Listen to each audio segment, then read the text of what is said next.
One from the wedding. So that was the last time you wore That was the last day that I ever wore the medals. When paratrooper Keith Eamer got married in Barclay in 1984, he proudly wore his uniform and medals earned for service in Northern Ireland and during the Falklands conflict. But that was the last time he saw them. Went to the ceremonies after the wedding, put them in the boot of my car, and the next morning they'd gone. What did you think? Devastated, really. Shocked. And it didn't go down very well with the regiment because I actually got 7 days restriction of privileges. Keith had given up hope of ever seeing them again and had bought replicas to replace them. But a couple of weeks ago, he had a text from a friend who he'd served with. Nick Taylor sent me a message asking if I was okay. And he said, well, why are you selling your medals? So he thought you were selling them, effectively? He thought I was selling them. Okay.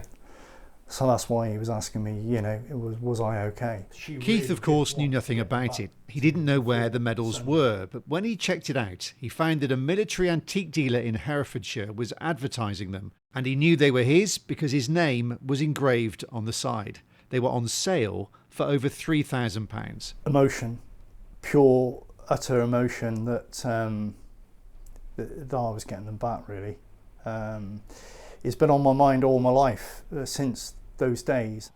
The team at Warren Son in Leominster was selling the medals after the collector who'd had them for 30 years without any knowledge they'd been stolen passed away. When they found out they were Keith's, they had no hesitation in handing them back. Just plainly delighted. I think that each time we put these out, even if they're very early British campaign medals dating back to early 19th century, eventually family might pick these up and it could happen generations later. For them to go directly back to the recipient is magnificent and just in time for this weekend. So that's what we'll be thinking about a lot this weekend. Oh yeah. So the big moment. After last seeing them in 1984, Keith was reunited with his medals from the police officer who'd collected them. What does that mean? The world, really. It's the best Christmas present I've ever had. Thank you. You're so welcome. It's been a pleasure to meet Keith and an absolute honour to get his medals back for him, especially before Remembrance Sunday so that he can wear his actual medals and not some replicas. Police have looked back, but the trail into where the medals have been for 40 years has gone cold. Keith, though, is just pleased to get them back and just in time for Remembrance Sunday this weekend, when he'll be wearing his medals with pride once again. Yeah. I haven't seen him, 40 years? Steve Knibbs, BBC Points West, Gloucester.